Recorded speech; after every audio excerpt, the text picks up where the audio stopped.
এনেকুৱা কৈছিলে যে तुम लोग तो पोइता भात खाते हो মানে हिंदी और पैता भात खाते हो इतना इतना बास आता है तुम लोग के शरीर से बास आता है ये सबको कौन खाता है मुझे तो घिन आती है तुम लोग सुअर खाते हो तुम लोग बकरा खाते हो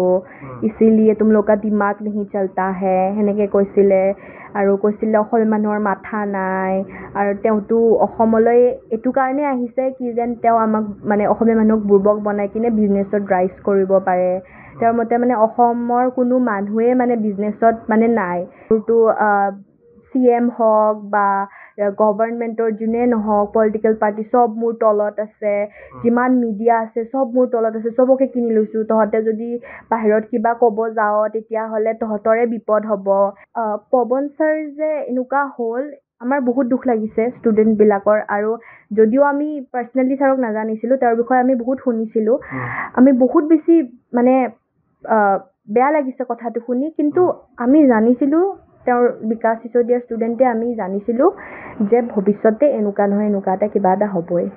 আমাৰ মনত আমাৰ মনে আমাক কৈছিলে যে এনেকুৱা নহয় এনেকুৱা এটা কিবা এটা হ'বই তেওঁ মুখেদি বহুত কৈছিলে কথা কি তেওঁৰ ৱাইফ তেওঁ অসমীয়া হয় তেওঁৰ ৱাইফ তো এনেকৈ কৈছিলে মই মোৰ ৱাইফৰ লগত বিয়া পাতিছোঁ কাৰণ মোৰ অসমীয়া ডেম'গ্ৰাফিটো মোৰ জানিব মন আছিলে অসমীয়া বিজনেছ ডেম'গ্ৰাফি খালি ৱাইফৰ কথাই নহয় তেওঁ কয় বোলে মোৰ ৱাইফো আছে মোৰ গাৰ্লফ্ৰেণ্ডো আছে এইবিলাক কথা শ্ৰেণী কথাৰ ভিতৰততো নকয় এইবিলাক কথা হয় হয় এইবিলাক কৈছে আৰু এইবিলাক শব্দ ইউজ কৰাটো একদম নৰ্মেল তেওঁৰ কাৰণে তেওঁ মানে তেওঁৰ একো চেন্সৰ নাই আৰু তেওঁ হেৰি খং উঠিলে তেওঁ যি টি কৈ দিব সেনেকুৱা আৰু চবতছে বেছিকৈ ডাঙৰ প্ৰব্লেমটো হ'ল কি আমাৰ মা দেউতাক ধৰি কথা কোৱা যোনটো সহ্য কৰিব নোৱাৰি এতিয়া আমাৰ ওপৰত কিবা হ'লে আমি মনে মনে থাকিম সেইটো পাৰি কিন্তু নিজৰ মা দেউতাৰ ওপৰত কোৱা আৰু আমাৰ হাতত যে একোৱেই পাৱাৰ নাই সেইটো ৰখিবলৈ সেইটো জনাৰ পিছত মানে বহুত মানসিক প্ৰব্লেম হয় ময়ে নহয় বহুত বহুত শিক্ষাৰ্থী এনেকুৱা আছিলে PNCত যোনে ক্লিনিকেল হেল্প থেৰাপি কাউন্সিলৰ তাতে যায় সেয়া লয় ছাৰৰ মানসিক নিৰ্যাতনৰ পাছত তেওঁলোকে চিকিৎসা কৰিবলগীয়া হয় হয় হয় বহুত বেছি ক্লিনিকেল হেল্প সাইকাট্ৰিকৰ তাতে যোৱা বা সাইকলজিষ্টৰ তাতে যোৱা বা বেলেগ ষ্টেটত ট্ৰিটমেণ্টৰ কাৰণে যোৱা বহুত এনেকুৱা হৈছে আৰু বহুত ষ্টুডেণ্ট এনেকুৱা আছে যোনে ডক্টৰৰ তাতে গৈছিলে এংজাইটিৰ পিল খাইছিলে ডিপ্ৰেশ্যনৰ পিল খাইছিলে এমাউণ্ট চবৰে পৰা একে থাকে আৰু হোষ্টেলৰছো বেছি থাকে হোষ্টেলৰ কিন্তু তেওঁৰ মানে যোনবিলাক অলপ ভাল পাৰফৰ্মেঞ্চ দিয়ে 10টা 15টা ষ্টুডেণ্ট সিহঁতক বেলেগ কৰি কিনে কেতিয়াবা হোৱাটছএপ গ্ৰুপ বনাই সিহঁতৰ লগত বেলেগ ট্ৰিট কৰে বা কেতিয়াবা ডাউট সুধিব গ'লে এটা বহুত ডাঙৰ লাইন লাগে টিচাৰৰ লগত সেইটো লাইনত তেওঁ আগত যাব পাৰে যোন পঢ়াত ভাল আগৰ পৰাই যাৰ নম্বৰ ভাল আহি আছে আৰু এইটোৱে আছিলে তুমি যদি ডক্টৰ নহয় তুমি যদি ইঞ্জিনিয়াৰ নহয় তেতিয়াহ'লে তোমাৰ একো নাই একো কাম নাই তোমাৰ তুমি মানুহেই নহয় তুমি ডক্টৰ হ'ব লাগিব নহবা ইঞ্জিনিয়াৰ হ'ব লাগিব তেতিয়াহে তোমাৰ সমাজত এটা পদ থাকিব আৰু মানুহে তোমাক ৰেছপেক্ট কৰিব সেইটোৱে ভাবে কিয় ছাৰ এনেকুৱা একদিন ক্লাছত সোমাই পেলাই চবকে মাৰা ষ্টাৰ্ট কৰিব এনেকুৱাও ৰেকৰ্ড আছে মানে সোমাই পেলাই এডাল লাঠি লৈ আনিব আৰু একফালৰ পৰা মাৰা ষ্টাৰ্ট কৰিব একো কাৰণ নোহোৱাকৈ তোমাৰ যি মন যায় কৰা কিন্তু নম্বৰকেইটা ভাল হ'ব লাগিব তেওঁৰ সেইটোৱে মটো আছিলে তুমি বুজি পাইছা তুমি বুজি নাপাইছা তোমাৰ ভাল লাগে তোমাৰ ভাল নালাগে খালি নম্বৰহে মেটাৰ কৰে তোমাৰ নম্বৰ কিমান ওলাইছে সেইটোহে মেটাৰ কৰে তোমাৰ ভাল মানুহ হ'ব লাগে নে নাই তোমাৰ মানুহৰ প্ৰতি কেনেকুৱা ব্যৱহাৰ হ'ব লাগে সেইবিলাক নহয় তেওঁৰ মতে এইটোৱে আছিলে যে তোমাৰ মাৰ্কশ্বিটত তোমাৰ নম্বৰটো ভাল হ'ব লাগিব শেহতীয়াকৈ পৱন হাজৰিকাৰ আত্মহত্যা ঘটনাৰ পাছতে 3জনকৈ বহিৰাগত লোকৰ নাম হাঙুৰ খাই পৰিছিল আৰু তাৰ ভিতৰত অন্যতম আছিল বিকাশ চিচদিয়া হৈছে এখন কোচিং ইনষ্টিটিউটৰ তেখেত স্বত্বাধিকাৰী সেয়া হৈছে পটেনচিয়েল এণ্ড কনচেপ্ট এডুকেশ্যন আৰু সেইখন প্ৰতিষ্ঠানত একালত শিক্ষা গ্ৰহণ কৰা এগৰাকী শিক্ষাৰ্থীয়ে আমাৰ আগত এই মুহূৰ্তত কিছুমান বিস্ফোৰক তথ্য ব্যক্ত কৰিব মই শিক্ষাৰ্থীগৰাকীৰ নাম বা তেখেতৰ পৰিচয় ৰাজহুৱা নকৰোঁ তেখেতৰ মুখায়বো আপোনালোকৰ সন্মুখলৈ নানো আৰু কাৰণ এই ক্ষেত্ৰত তেখেতৰ গোপনীয়তা আমি ৰক্ষা কৰিবলগীয়া হৈছে প্ৰথমে আমি শিক্ষাৰ্থীগৰাকীৰ ওচৰলৈ আহিছোঁ তোমাৰ পৰা মই প্ৰথমে এটা কথা জানিম যে তুমি পটেনচিয়েলৰ শিক্ষাৰ্থী আছিলা। প্ৰথমে জানিব বিচাৰিছোঁ, পটেনচিয়েলত তুমি কিয় নামভৰ্তি কৰিছিলা, কিয় পটেনচিয়েললৈ তুমি যাবলৈ বিচাৰিছিলা? মোৰ 10ম শ্ৰেণীৰ ৰিজাল্ট মানে মোৰ মতে ভাল হোৱাৰ কাৰণে মই ভাবিছিলোঁ মই বিজ্ঞান পঢ়িম বুলি, আৰু মই ডক্তৰ বিশেষকৈ হ'ম বুলি মই ভবা নাছিলোঁ, কিন্তু মই মেডিকেল ফিল্ডত ৰিচাৰ্চ কৰিম বুলি মই পটেনচিয়েল কনচেপ্টত গৈছিলোঁ, কি মই ভাল শিক্ষা পাম বুলি মই তাতে এডমিশ্যন লৈছিলোঁ। কোনোবাই তুমি কিয় ভাবিলা যে তাতে ভাল শিক্ষা পাবা? কোনোবাই তোমাক কৈছিল যে পটেনচিয়েলত ভাল, বা তেওঁলোকৰ মানুহ আহিছিল নেকি? তেওঁলোকৰ মানুহ অহা নাছিলে, কিন্তু বাটে ঘাটে য'তে গুৱাহাটীত অহা মানুহে দেখা পাব, বা গোটেই অসমতে আজিকালি আপুনি চবতে পটেনচিয়েল কনচেপ্টৰ পোষ্টাৰ দেখা পাবই। একদম ডাঙৰকৈ পোষ্টাৰ লগা থাকে আৰু সিহঁতৰ ৰিজাল্ট ক্লেইম কৰা থাকে। এতিয়া সেয়া ৰিজাল্ট সঁচা নে মিছা মই নাজানো, কিন্তু তেতিয়াৰ সময়ত একদম ৰিজাল্ট দিয়া থাকে, নৰ্থ ইষ্ট টপাৰ বুলি দিয়া থাকে, আৰু সেনেকৈ বহুত কথা ইনফৰমেশ্যন দিয়া থাকে বেলেগ বেলেগ ষ্টুডেণ্টৰ। সেইকাৰণে সেইটো দেখি কিনে মা দেউতাই ভাবিলে যে ইয়াতে এডমিশ্যন দিয়া ভাল হ'ব। সেইকাৰণে মানে মই তাতে এডমিশ্যন লোৱাটো ভাল বুলি ভাবিলোঁ, আৰু তাতে মই লৈছিলোঁ এডমিশ্যন।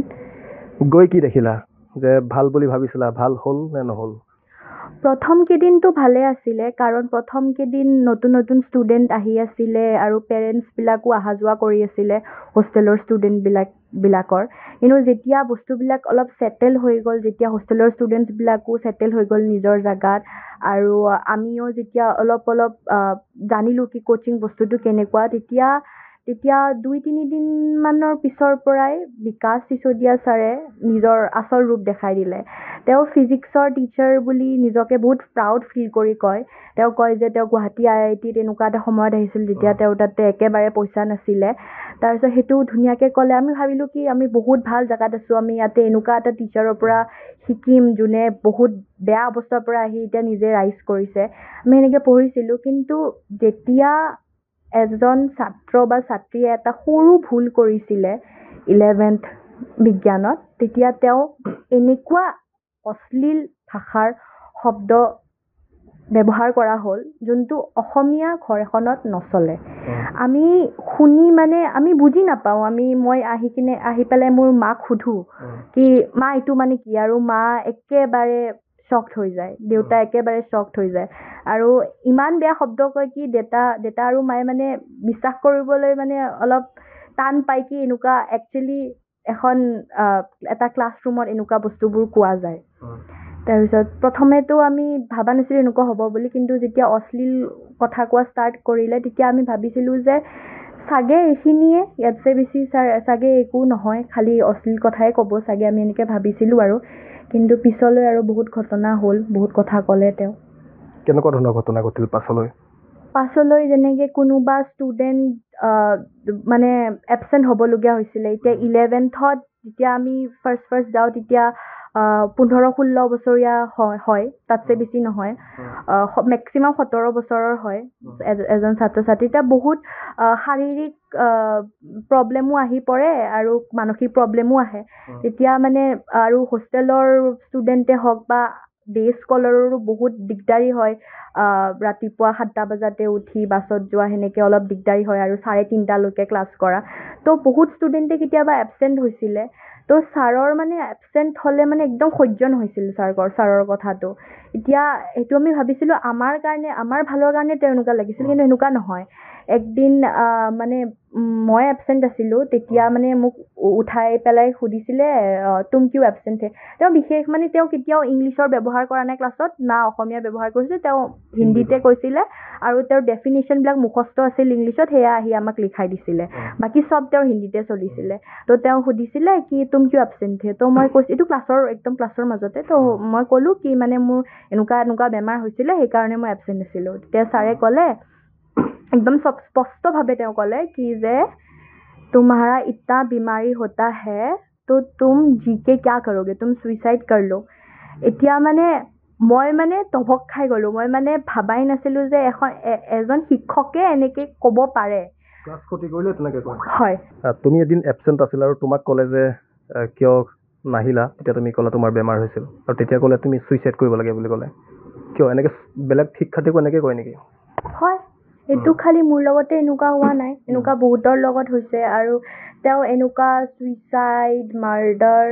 ক্ৰিমিনেল মানে এইবিলাক শব্দ ইউজ কৰাটো একদম নৰ্মেল তেওঁৰ কাৰণে তেওঁ মানে তেওঁৰ একো চেন্সৰ নাই আৰু তেওঁ হেৰি খং উঠিলে তেওঁ যি টি কৈ দিব সেনেকুৱা আৰু ক্লাছটো যে চলে তেওঁ 2টা ক্লাছ একেলগে লৈছিলে কেতিয়াবা আমাৰ টিফিন ব্ৰেকো লৈছিলে কেতিয়াবা ব্ৰেকো লৈ লৈছিলে সেইখিনি বাৰু পঢ়ালে আমাৰ একো প্ৰব্লেম নাই পঢ়ালে সেইখিনি পঢ়াওক কিন্তু তেওঁ ক্লাছৰ 70% সময়ে কৈছিলে নিজৰ লাইফৰ কথা কৈছিলে আমাক ভয় খুৱাইছিলে এই অশ্লীল কথাবোৰ কৈছিলে ল'ৰাবিলাকক এনে মাৰিছিলে ছোৱালীবিলাককো কেতিয়াবা মাৰিছিলে কেতিয়াবা তেওঁ খং উঠিলে ডাষ্টাৰ পেলাই দিছিলে কাবাৰ মাথাত বা তেওঁৰ কাষত যিমান যি হাতত থাকে আৰু সেইটো তেওঁ ব্যৱহাৰ কৰিছিল মাৰিবলৈ আৰু তেওঁ মানে ল'ৰা ছোৱালী তেওঁ নাচাইছিলে তেওঁ চবকে মাৰিছিলে একেলগে মাৰিছিলে মানে শিক্ষাৰ্থীক শাৰীৰিক আৰু মানসিক অত্যাচাৰ দুইটাই কৰিছিলে হয় আৰু কি ঘটনা ঘটিছিল আৰু মানে আমি কেতিয়াবা ফিজিক্স পঢ়াই আৰু ফিজিক্সটো মানুহে কয় বোলে এইটো বহুত বেছি অলপ হাৰ্ড হয় ছাবজেক্টটো আৰু হাৰ্ড নহ'লেও অলপ ট্ৰিকি হয় ছাবজেক্টটো আৰু মানে বহুত বেছি মনোযোগেৰে কৰিব লাগে ফিজিক্স তেতিয়াহ'লে ভুল বহুত হয় কিন্তু ছাৰে আগতে ক'ব কি যে যিমান কুৱেশ্যন আছে চব সুধিবা মোক মানে হিন্দীত কয় কুছ ভি পুছনা হে মুঝে পুছ লেনা কিন্তু যেতিয়া আমি ভুল কৰোঁ তেতিয়া ছাৰৰ ৰিয়েকশ্যনটো হয় तुम्हारे मम्मी पापा को इधर बुला के तुम्हारे आँखों के सामने जूता से मारना चाहिए সেনেকে কয় আৰু কেতিয়াবা কিবা ভুল হলে কব ऐसे ही करते रहोगे तो तुम्हारे मम्मी पापा तुम्हारे वजह से मर जाएंगे वो भी सुइसाइड कर लेंगे মানে সুইচাইড শব্দটো বা মাৰ্ডাৰ শব্দটো তেওঁৰ থাকে আৰু বহুত এনেকুৱা প্ৰাউড কৰে বোলে মোৰ তাতেতো পুলিচ কেছ হৈ আছে মোৰ তাতে কিমান পুলিচ কেছ হৈ আছে আৰু মোৰতো CM হওক বা গভৰ্ণমেণ্টৰ যোনে নহওক পলিটিকেল পাৰ্টি চব মোৰ তলত আছে যিমান মিডিয়া আছে চব মোৰ তলত আছে চবকে কিনি লৈছোঁ তহঁতে যদি বাহিৰত কিবা ক'ব যাওঁ তেতিয়াহ'লে তহঁতৰে বিপদ হ'ব সেনেকে কথাবোৰ কৈছিলে সেইকাৰণে এইবিলাক কথা বাহিৰত ওলোৱা নাছিলে আচলতে আৰু পৱন ছাৰ যে এনেকুৱা হ'ল আমাৰ বহুত দুখ লাগিছে ষ্টুডেণ্টবিলাকৰ আৰু যদিও আমি পাৰ্চনেলি ছাৰক নাজানিছিলোঁ তেওঁৰ বিষয়ে আমি বহুত শুনিছিলোঁ আমি বহুত বেছি মানে বেয়া লাগিছে কথাটো শুনি কিন্তু আমি জানিছিলোঁ তেওঁৰ বিকাশ চিচদিয়াৰ ষ্টুডেণ্টে আমি জানিছিলোঁ যে ভৱিষ্যতে এনেকুৱা নহয় এনেকুৱা এটা কিবা এটা হ'বই আমাৰ মনত আমাৰ মনে আমাক কৈছিলে যে এনেকুৱা নহয় এনেকুৱা এটা কিবা এটা হ'বই তেওঁ কাৰণ তেওঁ এনেকুৱা ব্যৱহাৰ কৰিছিলে আৰু তেওঁ নিজতকে কম পইচা থকা মানুহ হওক সেনেকুৱা মানে মানুহ বুলি নাভাবিছিলে তেওঁ মানে পোক পৰুৱা বুলি ভাবিছিলে আৰু তেওঁ চবৰে পেৰেণ্টছবিলাকৰ বেকগ্ৰাউণ্ড চেক কৰিছিলে কোন লয়াৰ হয় কোন পুলিচ হয় কোন DCP হয় কাবাৰ আছে নেকি কানেকশ্যন মিনিষ্টাৰৰ লগত সেইবিলাক চব চেক কৰিছিলে আৰু সেইটো মতে তেওঁ ট্ৰিট কৰিছিলে ষ্টুডেণ্টক এনেকৈ ট্ৰিট কৰিছিলে আৰু তেওঁ টিচাৰক বহুত বেয়া ট্ৰিট কৰিছিলে এতিয়া আমাৰ কাৰণে প্ৰিন্সিপাল ছাৰ সন্মানীয় হয় তেওঁ ডাইৰেক্টৰ আছিলে বিকাশ চিচদিয়া ছাৰ তেওঁ ডাইৰেক্টৰ আছিলে এতিয়া প্ৰিন্সিপাল ছাৰ হওক বা মেম হওক আমাৰ কাৰণে বহুত সন্মানীয় সেইটো পদ তো আমি বহুত বেছি ৰেচপেক্ট কৰোঁ মানে ছাৰ বুলি কওঁ বা মেম বুলি কওঁ আমি বহুত ৰেচপেক্ট কৰোঁ আমাক পঢ়াই আৰু পটেনচিয়েল কনচেপ্টৰ টিচাৰ বেয়া নাছিল কেতিয়াও আমাক ভালে পঢ়াইছিলে কিন্তু বিকাশ ছাৰৰ যেতিয়া কথা আহিছিলে তেতিয়া চবৰে অলপ নহয় অলপ মানে দিগদাৰী হৈছিলে আমাৰ আগত প্ৰিন্সিপালক ছাৰে অশ্লীল শব্দ কৈছে আমাৰ আগত বহুত খুব কম এটা ভুলৰ কাৰণে যেনেকৈ তেওঁৰ পচন্দৰ কাৰ্টুন আছিলে তেওঁৰ তাতে সেইকাৰণে তেওঁ প্ৰিন্সিপালৰ মাতি আনি নাজানো তেওঁ কি খং উঠি আছিল সিদিনা বহুত বেয়াকৈ প্ৰিন্সিপাল ছাৰক আমাৰ আগত কৈছিলে তুমি মোক অলপ আগতে কৈছিলা যে বিকাশ চিচদিয়া অসমীয়া মানুহৰ প্ৰতি এটা বিদ্বেষ ভাৱ আছে তেনেকুৱা ধৰণৰ কিবা ঘটনা ঘটিছিল নেকি উদাহৰণ হয় বহুত এনেকুৱা ঘটনা ঘটিছে তেওঁতো মুখেদি বহুত কৈছিলে কথা কি তেওঁৰ ৱাইফ তেওঁ অসমীয়া হয় তেওঁৰ ৱাইফ তো এনেকৈ কৈছিলে মই মোৰ ৱাইফৰ লগত বিয়া পাতিছোঁ কাৰণ মোৰ অসমীয়া ডেম'গ্ৰাফিটো মোৰ জানিব মন আছিলে অসমীয়া বিজনেছ ডেম'গ্ৰাফি খালি ৱাইফৰ কথাই নহয় তেওঁ কয় বোলে মোৰ ৱাইফো আছে মোৰ গাৰ্লফ্ৰেণ্ডো আছে এইবিলাক কথা শ্ৰেণী কথাৰ ভিতৰততো নকয় এইবিলাক কথা হয় এইবিলাক কৈছে আৰু ল'ৰাবিলাক কৈছিলে तुम लोग भी पैसा कमा लो तुम्हारे पास भी सब लड़कियां होगी এনেকৈ কৈছিলে ল'ৰাবিলাকক সেনেকুৱা মটিভেশ্যন দিছিলে তেওঁ আৰু মানে ছোৱালীবিলাককতো মানে এনেকুৱা আৰু মানে তেওঁ পঢ়াই যেন আমাক বেয়াই পাইছিল নেকি সেনেকুৱাই চাগে মানে টপাৰ যোনজনী ছোৱালী আছে একেবাৰে তাইকে ভাল পাইছিলে বাকীবিলাক ছোৱালীক মানে এনেকুৱা ইतना পঢ়কে क्या करोगी तुमको तो लास्ट में तुमको बर्तन ही धोना है तुमको किचन में ही जाना है माँ बाप का पैसा खर्च करके क्या करोगे সেনেকৈ কৈছিলে এতিয়া আমাৰ অসমীয়া সমাজততো ল'ৰা ছোৱালী চব ছেমে থাকে নাজানো তেওঁ কি কালচাৰৰ কথা আমাক আহি পেলাই কৈছিলে কিন্তু মানে আমি মানে আমাৰ মুখ খোলা হৈ গৈছিল মানে কি কৈ আছে মানে এইবিলাক কাৰণ আমাৰ মানে বিশ্বাস কৰা বহুত টান হৈ যায় কাৰণ আমাৰ মোৰ মানে এখন অসমীয়া পৰিয়ালত ল'ৰা ছোৱালীক কেতিয়াও ভেদভাৱ নকৰে আজিৰ দিনততো কেতিয়াও নকৰে আগতে হৈছিলে এতিয়াতো নহয় চবৰে একে হয় কিন্তু তেওঁ যেতিয়া এনেকৈ কৈছিলে তেতিয়া ছোৱালীবিলাকৰ বহুত বেয়া লাগিছিলে আৰু তেওঁ অলপো হেজিটেট নকৰিছিলে ছোৱালীক মানে কিবা এটা বেয়াকৈ ক'বলৈ মানে এনেকুৱা আমি যদি অলপ বেছিকৈ কথা কৈছিলোঁ বা ছাৰক কৈছিলোঁ ছাৰ আপোনাৰ এইটো ভুল হৈছে সেইলৈকেতো যাবই নোৱাৰে ষ্টুডেণ্ট তেওঁৰ ভুল প্ৰিণ্ট আউট কৰি দিয়া মানে এনেকুৱাই আৰু কি যে তেওঁ ভুলকৈ শিকাইছে সেইটোৱে আমি কপিত লিখি ল'ব লাগিব তেওঁৰ ভুলটো কোনেও দেখাই দিব নোৱাৰে সেনেকুৱা তো কোনোবা ছোৱালীয়ে যদি দেখাই দিছে এইটো ভুল তেতিয়া জ্যাদা মত বলো তুম তো লড়কি हो पता नहीं तुमको कब उठा के ले जाए এনেকৈ কৈছিলে আৰু এনেকৈ থ্ৰেটেন কৰিছিলে আমাক ছোৱালীবিলাকক তুমি এই প্ৰশ্নটো যে উত্তৰ দিলা এই প্ৰশ্নটো আচলতে বেলেগ আছিল অসমীয়া বিদ্বেষৰ কথাটো আমি পাতি আছিলোঁ সেই সন্দৰ্ভত মানে এনেকুৱা কৈছিলে যে तुम लोग तो পইতা ভাত खाते हो মানে হিন্দীত আৰু পেটা ভাত खाते हो इतना बास आता है तुम लोग के शरीर से बास आता है ये सबको कौन खाता है मुझे तो घिन आती है तुम लोग सुअर खाते हो तुम लोग बकरा खाते हो इसीलिए तुम लोग का दिमाग नहीं चलता है সেনেকৈ কৈছিলে আৰু কৈছিলে অসমীয়া মানুহৰ মাথা নাই আৰু তেওঁতো অসমলৈ এইটো কাৰণে আহিছে কি যেন তেওঁ আমাক মানে অসমীয়া মানুহক বুৰ্বক বনাই কিনে বিজনেছত ৰাইজ কৰিব পাৰে তেওঁৰ মতে মানে অসমৰ কোনো মানুহে মানে বিজনেছত মানে নাই সেইটো তেওঁৱে আছে বিজনেছত আৰু তেওঁৱে মানে মাফিয়া হয় আৰু বিজনেছৰ সেনেকুৱাই তেওঁৰ কথা আছিলে আৰু অসমীয়াক মানে বেছিভাগ অসমীয়া ষ্টুডেণ্টকে তেওঁ বৰ্ডাৰ কৰিছিলে এতিয়া এটা অনা অসমীয়া ষ্টুডেণ্ট হওক যাৰ লগত মানে এটা অসমীয়া ষ্টুডেণ্টৰ বেয়া তেতিয়াহ'লে সিহঁতৰ মাজত যিয়ে দিগদাৰী নহওক কিয় সদায় অসমীয়া ষ্টুডেণ্টটোৰে মানে গাত বেছিকৈ দোষ আহিছিলে তুমি কৈছা যে বিকাশ চিচদিয়াই শিক্ষাৰ্থীক মানসিকভাৱেও নিৰ্যাতন কৰে কেনেধৰণৰ মানসিক নিৰ্যাতন কৰে কিয় কৰে কি ঘটনা ঘটিছে ইয়াৰ ফলত আমাৰ লগত বহুত কিবা কিবি হৈছে যেনেকৈ মই আগতেও ক'লোঁ অশ্লীল ভাষাৰ প্ৰয়োগ হ'ল বা বহুত বেয়াকৈ মাৰা আৰু ছোৱালী মানুহক বেয়াকৈ কোৱা বা ল'ৰা মানুহকে বহুত বেয়াকৈ কোৱা আৰু চবতছে বেছিকৈ ডাঙৰ প্ৰব্লেমটো হ'ল কি আমাৰ মা দেউতাক ধৰি কথা কোৱা যোনটো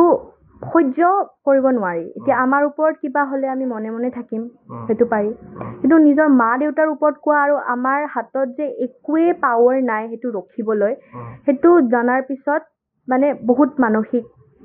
প্ৰব্লেম হয় যেনেকৈ খালি ময়ে নহয় বহুত শিক্ষাৰ্থী এনেকুৱা আছিলে PNCত যোনে ক্লিনিকেল হেল্প থেৰাপি কাউন্সিলৰ তাতে যায় সেয়া লয় ছাৰৰ মানসিক নিৰ্যাতনৰ পাছত তেওঁলোকে চিকিৎসা কৰিবলগীয়া হয় হয় বহুত বেছি ক্লিনিকেল হেল্প চাইকাট্ৰিকৰ তাতে যোৱা বা চাইকলজিষ্টৰ তাতে যোৱা বা বেলেগ ষ্টেটত ট্ৰিটমেণ্টৰ কাৰণে যোৱা বহুত এনেকুৱা হৈছে আৰু বহুত ষ্টুডেণ্ট এনেকুৱা আছে যোনে ডক্টৰৰ তাতে গৈছিলে এংজাইটিৰ পিল খাইছিলে ডিপ্ৰেশ্যনৰ পিল খাইছিলে এনেকুৱা বহুত হৈছিলে বহুত ছাত্ৰ ছাত্ৰীয়ে সেনেকুৱা মানে যাব লগা হৈছিলে সেনেকুৱা টাইমেৰে তেখেত অকল স্বত্বাধিকাৰীয়ে নহয় যিহেতু শিক্ষকো এজন শিক্ষাৰ্থীৰ লগত এনেকুৱা ধৰণৰ ব্যৱহাৰ কিয় কৰিছিল মানে কি ভাবা মানে আমিতো ভাবিছিলোঁ কি তেওঁ চাগে আমাক মানে আমাৰ মনত এনেকুৱাকৈ চাপ বহি গৈছিল যে তেওঁ আমাক আমি মানে পঢ়াত ভাল নহয় কাৰণে যদিও আমাৰ পঢ়াত ডিচেণ্টে আছিলে পটেনচিয়েল এণ্ড কনচেপ্টত পঢ়াত বেয়া মানুহ নাছিলে ক'বলৈ গ'লে কাৰণ পঢ়াত ভাল মানুহকে তাতে এডমিশ্যন দিছিলে তো সেনেকুৱা কিন্তু আমাৰ মনত এনেকুৱা বহি গৈছিলে কি যে আমি পঢ়াত ভাল নহয় সেইকাৰণে ছাৰে আমাক মৰিবলৈ কৈছে ছাৰৰ এইটোৱে আছিলে তুমি যদি ডক্টৰ নহয় তুমি যদি ইঞ্জিনিয়াৰ নহয় তেতিয়াহ'লে তোমাৰ একো নাই একো কাম নাই তোমাৰ তুমি মানুহেই নহয় তুমি ডক্টৰ হ'ব লাগিব নহবা ইঞ্জিনিয়াৰ হ'ব লাগিব, তেতিয়াহে তোমাৰ সমাজত এটা পদ থাকিব আৰু মানুহে তোমাক ৰেচপেক্ট কৰিব। বাকী যি হ'লেও মানে তোমাৰ একো ৰেচপেক্ট নাই, সেনেকুৱা আছিলে। তো চবৰে এটা প্ৰেছাৰ হৈ গৈছিলে কি যে আমি ডক্টৰ বা ইঞ্জিনিয়াৰে হ'ম। সেইটোৱে আমি ভাবিছিলোঁ, কাৰণ ছাৰে মানে এনেকুৱা মানে আমি মানে এইটো ব্যাখ্যা কৰিব নোৱাৰো কিয় চবে এইটোৱে ভাবে, কিয় ছাৰ এনেকুৱা। একদিন ক্লাছত সোমাই পেলাই চবকে মাৰা ষ্টাৰ্ট কৰিব, এনেকুৱাও ৰেকৰ্ড আছে। মানে সোমাই পেলাই এডাল লাঠি লৈ আনিব আৰু একফালৰ পৰা মাৰা ষ্টাৰ্ট কৰিব, একো কাৰণ নোহোৱাকৈ। এতিয়া আমি মানে উল্টাই ক'বও নোৱাৰো, কিমাননো কম উল্টাই ক'ল ডাইৰেক্টৰ হয় তেওঁ, কাক আমি কমপ্লেইন দিম, তেওঁতকে ওপৰততো কোনো নাই আৰু, তেওঁৱেই ডাইৰেক্টৰ, প্ৰিন্সিপাল ছাৰো তেওঁতকে তলত। তো আমি কাক কমপ্লেইন দিম, আমি কাক কি ক'ম। আমি ঘৰত আহি পেৰেণ্টছক কৈছিলোঁ, পেৰেণ্টছ মিটিঙত গৈছিলে আৰু পেৰেণ্টছ মিটিঙত বিকাশ ছাৰ নাহিছিলে। তেওঁ একবাৰো পেৰেণ্টছ মিটিঙত অহাই নাই, কাৰণ এইবিলাক কাৰণে চাগে তেওঁ অহা নাই, কাৰণ তেওঁ একাউণ্টেবল হ'ব লাগিব, এইবিলাক লৈ ৰেচপনচিবিলিটি ল'ব লাগিব, সেইকাৰণে নাহিছিলে। পেৰেণ্টছ মিটিঙত মানে যোনবিলাক ভাল ভাল টিচাৰ আছিলে সেইবিলাকক বহাই দিছিলে আৰু সিহঁতে মানে পেৰেণ্টছৰ গালি খাব লগা হৈছিলে। সিহঁতে একো নকৰিছিল, তথাপিও আমাৰ লগত বহুত ভালকৈ পঢ়াইছিলে। তথাপিও যিহেতু এটা কোচিং প্ৰতিষ্ঠান হয়, বহুত প্ৰতিযোগিতা থাকে বেলেগ প্ৰতিষ্ঠানৰ লগত, তো এনেকুৱা এটা প্ৰেক্ষাপটত ভাল ৰিজাল্টৰ কাৰণে শিক্ষাৰ্থীক বহুত বোজা জাপি দিয়া বা বহুত তেওঁলোকক মানে শাৰীৰিক বা মানসিকভাৱে নিৰ্যাতন কৰা, তেনেকুৱা ধৰণৰ যিবিলাক ঘটনা ঘটিছিল, বহুত বোজা জাপি দিছিল নেকি শিক্ষাৰ্থীৰ ক্ষেত্ৰত? ৰিজাল্ট ভাল হ'ব লাগিব, আনতকৈ আমাৰ ৰিজাল্ট ভাল হ'ব লাগিব, এনেকুৱা? হয়, তেওঁ কৈছিলে যে ৰিজাল্ট ভাল হ'বলৈ তোমাৰ যি মন যায় কৰা, কিন্তু নম্বৰকেইটা ভাল হ'ব লাগিব। তেওঁৰ সেইটোৱে মটো আছিলে, তুমি বুজি পাইছা, তুমি বুজি নাপাইছা, তোমাৰ ভাল লাগে, তোমাৰ ভাল নালাগে, খালি নম্বৰহে মেটাৰ কৰে। তোমাৰ নম্বৰ কিমান ওলাইছে সেইটোহে মেটাৰ কৰে। তোমাৰ ভাল মানুহ হ'ব লাগে নে নাই, তোমাৰ মানুহৰ প্ৰতি কেনেকুৱা ব্যৱহাৰ হ'ব লাগে, সেইবিলাক নহয়। তেওঁৰ মতে এইটোৱে আছিলে যে তোমাৰ মাৰ্কশ্বিটত তোমাৰ নম্বৰটো ভাল হ'ব লাগিব, সেইটোৱে তোমাৰ জীৱনৰ গ'ল হ'ব লাগিব, লক্ষ্য হ'ব লাগিব। তেওঁৰ মতে সেইটোৱে আছিলে। আৰু তেওঁ কৈছিলে মানে যোনবিলাক পঢ়াত অলপ দিগদাৰী পাইছিলে বা যাৰ শাৰীৰিক বা মানসিক প্ৰব্লেমৰ কাৰণে এবচেণ্ট হৈছিলে, তেওঁ সিহঁতক ৰাতি 8টা বজালৈকে ষ্টে বেক কৰিবলৈ কৈছিলে আৰু পঢ়িবলৈ কৈছিলে বেলেগ টিচাৰৰ সন্মুখত। আৰু বহুতেই সেনেকৈ পঢ়িছিলে, কিন্তু তাতে প্ৰব্লেমটো কি হৈছিলে, তেতিয়া আমাৰ মানে যোনবিলাক দূৰত থাকিছিলে সেই ছাত্ৰ ছাত্ৰীবিলাকক বাছ বা একো সুবিধা দিয়া নাছিলে। যদি আপুনি 8টা বজালৈকে পঢ়িব লাগে, যোনটো তেওঁ কৈ দিছিলে কি 8টা বজালৈকে পঢ়িবই লাগিব, যদি বেয়া আপোনাৰ ষ্টুডেণ্ট, যদি আপোনাৰ ছোৱালী বা ল'ৰা যদি বেয়া পাৰফৰ্ম কৰি আছে, 8টা বজালৈকে ষ্টে বেক কৰিব লাগিব, সেনেকৈ কৈ দিছিলে। আৰু তাৰপিছত যোৱাটো আমি কেনেকৈ যাওঁ, সেনেকৈ সেই ৰাতিখন ছোৱালী এজনী কেনেকৈ যাব মাক দেউতাক নোহোৱাকৈ, সেইটোও এটা কথা। সেইখিনি তেওঁ একো বুজি নাপাইছিলে সেইবিলাক। তেওঁ মানুহৰ প্ৰতি তেওঁৰ একোৱে ফিলিংছ নাছিলে, তেওঁ একো বুজি নাপাইছিলে, তেওঁ খালি নিজৰ কথাটোৱে বুজি পাইছিলে। তেওঁ দম্ভালি মাৰিছিলে, তেওঁৰ 200 কাৰোৰৰ প্ৰপাৰ্টি আছে, তেওঁৰ 400 কাৰোৰৰ প্ৰপাৰ্টি আছে, তেওঁ অসম কিনি ল'ব, তেওঁ আমাৰ মা দেউতাক কিনি ল'ব, সেনেকুৱাই তেওঁৰ কথা। মানে মা দেউতাৰ ওপৰত বহুত বেয়া কথা হৈছে, আৰু অসমীয়া মানুহৰ ওপৰতো তেওঁ মানে বেয়াই পাইছিলে। আৰু অসমীয়া মানুহ এইটো মানে তেওঁৰ ক্লাছত থাকিয়ে আমি গম পাইছিলোঁ যে তেওঁ অসমীয়াৰ প্ৰতি একো তেওঁৰ আৱেগ নাই, তেওঁ একো অসমীয়াৰ প্ৰতি কৃতজ্ঞতা নাই, তেওঁ অসমীয়া মানুহক বেয়া পায়। ধৰি লওক তোমালোক এটা ক্লাছত যিসমূহ ছাত্ৰ ছাত্ৰী এডমিশ্যন লৈছিলা, সকলোৰে এডমিশ্যন যিটো তাৰ মাচুল সকলোৰে বাবে সমান, কিন্তু এনেকুৱা কেতিয়াবা হয় নেকি যে পঢ়াত কিছু ভাল শিক্ষাৰ্থীক অলপ বেলেগ ধৰণে শিক্ষা প্ৰদান কৰা হয়, বা যিসকল পঢ়াত ভাল নহয় তেওঁলোকক সেই ধৰণে গুৰুত্ব দিয়া নহয়, পইচা কিন্তু সমানে লোৱা হয়, তেনেকুৱা ধৰণৰ ঘটনা কি হয়? পইচা কিন্তু সমানে লোৱা হয়, চবৰে পৰা এটা এমাউণ্ট থাকে, সেইটো 2 লাখ এনেকুৱা 2 লাখৰ ওপৰত এটা এমাউণ্ট থাকে। হয়, এমাউণ্ট চবৰে পৰা একে থাকে, আৰু হোষ্টেলাৰ্ছৰ বেছি থাকে হোষ্টেলৰ। কিন্তু তেওঁৰ মানে যোনবিলাক অলপ ভাল পাৰফৰ্মেঞ্চ দিয়ে, 10টা 15টা ষ্টুডেণ্ট, সিহঁতক বেলেগ কৰি কিনে কেতিয়াবা হোৱাটছএপ গ্ৰুপ বনাই সিহঁতৰ লগত বেলেগ ট্ৰিট কৰে, বা কেতিয়াবা ডাউট সুধিব গ'লে এটা বহুত ডাঙৰ লাইন লাগে টিচাৰৰ টিচাৰৰ লগত সেইটো লাইনত তেওঁ আগত যাব পাৰে যোন পঢ়াত ভাল আগৰ পৰাই যাৰ নম্বৰ ভাল আহি আছে বেলেগ এটা বেটছ কৰি দিব ৰেংক বুষ্টাৰ আৰু বৰ্ডছ বেটছ বুলি দুটা কৰি দিব ৰেংক বুষ্টাৰত খালি মানে যদি মানে মচলটোতো চবে চেম দিছে কিন্তু ৰেংক বুষ্টাৰত এন্ট্ৰেন্সৰ কাৰণে পঢ়াব বোলে আৰু হেৰি বৰ্ড বেটছত বৰ্ডছৰ কাৰণে পঢ়াব কিন্তু কথাটোতো সেইটো নাছিলে কথাটো আছিলে বৰ্ডছতো ভাল মাৰ্কছ আনিব লাগিব আৰু হেৰি এন্ট্ৰেন্সতো পাছ কৰিব সেইটোহে মেইন লক্ষ্য আছিলে কিন্তু এনেকুৱা নহয় লাষ্টৰ ফালে যেতিয়া 12 পাইগৈ এটা ছাত্ৰ বা ছাত্ৰী তেতিয়া কি কৰে মাৰ্কছৰ হিচাপে হেৰি বেটছ ডিভাইড কৰি দিয়ে এটা হ'ল ৰেংক বুষ্টাৰ নামৰ তাতে ভাল ভাল ষ্টুডেণ্টক এন্ট্ৰেন্সৰ কাৰণে দিয়ে ভাল ভাল টিচাৰ্ছক দিয়ে আৰু এফালে বৰ্ড টিচাৰ বুলি বেলেগ এটা ছেকশ্যনে থাকে খালি বৰ্ড টিচাৰ বুলি আৰু এন্ট্ৰেন্স টিচাৰ বুলি বেলেগ ছেকশ্যন থাকে সিহঁতে এন্ট্ৰেন্সত পঢ়ায় সেনেকুৱা মাচুলবিলাক কেনেকুৱা ধৰণৰ মাচুলবিলাক মানে হোষ্টেলৰটো বহুত বেছি মই হোষ্টেলত যেনেকৈ 15,000 দুটা থকা ৰুমত 15,000 এনেকুৱা থাকে মাহে আৰু গাড়ী ভাড়া মিনিমাম 4,000 থাকে স্কুললৈ তালৈ যোৱা 4,000 আৰু যদি স্কলাৰশ্বিপ দিয়া বুলি ঠিক কয় সিহঁতে কিন্তু স্কলাৰশ্বিপৰ একো মিনিং নাই তেওঁ এতিয়া 2 লাখৰ ওচৰা ওচৰিয়ে হৈ গৈ 1 বছৰৰ ফিজ 2 লাখৰ ওচৰা ওচৰিয়ে হৈ গৈ 1 বছৰৰ ফিজ 2 লাখৰ হয় হয় হয় আৰু গাড়ী ভাড়া বা হোষ্টেলত থাকিলে হোষ্টেল বেলেগ হয় বেলেগ সেয়া বেলেগ